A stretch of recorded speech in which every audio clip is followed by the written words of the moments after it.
সুন্দর একটা রেস্টুরেন্ট, খাবার দেখতে যত সুন্দর তার চেয়ে বেশি খারাপ। এত বাজে খাবার কখনো খাইনি।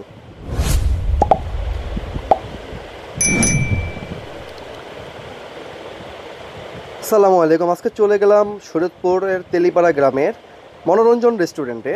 তাদের ভিউটা খুবই সুন্দর, বিলের মাঝখানে করা হয়েছে। তাদের রেস্টুরেন্টটা দেখতে অনেক সুন্দর, আমার কাছে ব্যক্তিগতভাবে দেখতে ডেকোরেশনের দিক দিয়ে খুবই সুন্দর লেগেছে। এবং এই ঝুল বারান্দাটা যারা দাঁড়াবে তাদের জন্য আমি মনে করি রিস্ক হয়ে যায়, বেশি মানুষ উঠবেন না। তাদের রেস্টুরেন্টটা আমার কাছে ব্যক্তিগতভাবে খুবই সুন্দর লেগেছে। রেস্টুরেন্টের ডেকোরেশন নিয়ে কোনো অভিযোগ নেই।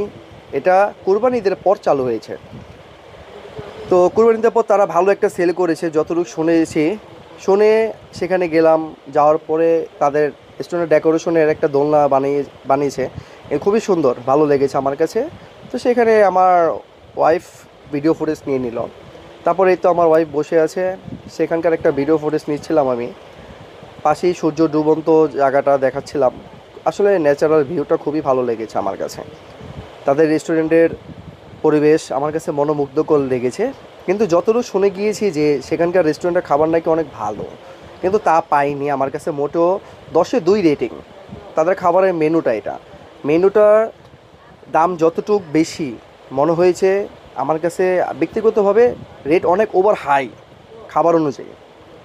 তো আমাদের খাবার সার্ভ করে দিল। একটা মিট বক্স নিয়েছিলাম, সেটা দাম ছিল 150 টাকা। একটা বার্গার নিয়েছিলাম 220 টাকা, সেটার সাথে পটেটো ওয়েক্স ছিল। আর 2টা কোল্ড ড্রিঙ্কস নিয়েছিলাম 30 টাকা করে, 60 টাকা নিয়েছে। তো এতটুকু আশা করেছিলাম যে তাদের খাবারটা ভালো হবে, কিন্তু আমার কাছে ভালো লাগেনি মোটেও না। 10-এ 2 রেটিং। কিন্তু তাদের রেস্টুরেন্টের ভিউটা মাত্রাতিরিক্ত অনেক সুন্দর। এই ভিউর জন্য আমার মনে হয় তাদের রেস্টুরেন্টটা এতটা হাইপ উঠেছে। তো যারা ছবি তুলতে চান এবং ভিডিও করতে চান তাদের জন্য এটা আমি সাজেস্ট করব, কিন্তু খাবারের জন্য এই রেস্টুরেন্ট আমি সাজেস্ট করব না। কারণ তাদের খাবার এতটা বাজে ছিল। আমার কাছে চিকেন বার্গারটা দিয়েছে, তখন আমার কাছে চিকেনের পেটিটা যখন আমি কামড় দিয়েছি, বুঝেই যাচ্ছিল 2 দিনের বাসি খাবার ছিল। তো আমার মতে তাদের উচিত একটা রেস্টুরেন্টের ভালো শেপ রাখা, নয়তোবা এই রেস্টুরেন্টটা যতটুকু ভিডিও করার জন্য হাইপ উঠেছে এতটুকু চলবে না। মানুষ প্রচুর ছিল, আসলে মূলত সবাই হচ্ছে ভিডিও করার জন্য সেখানে গিয়েছিল, যাতে আর কি বিলের মাঝখানে একটা সুন্দর পরিবেশ, খুবই সুন্দর ন্যাচারাল বাতাস আসতেছিল।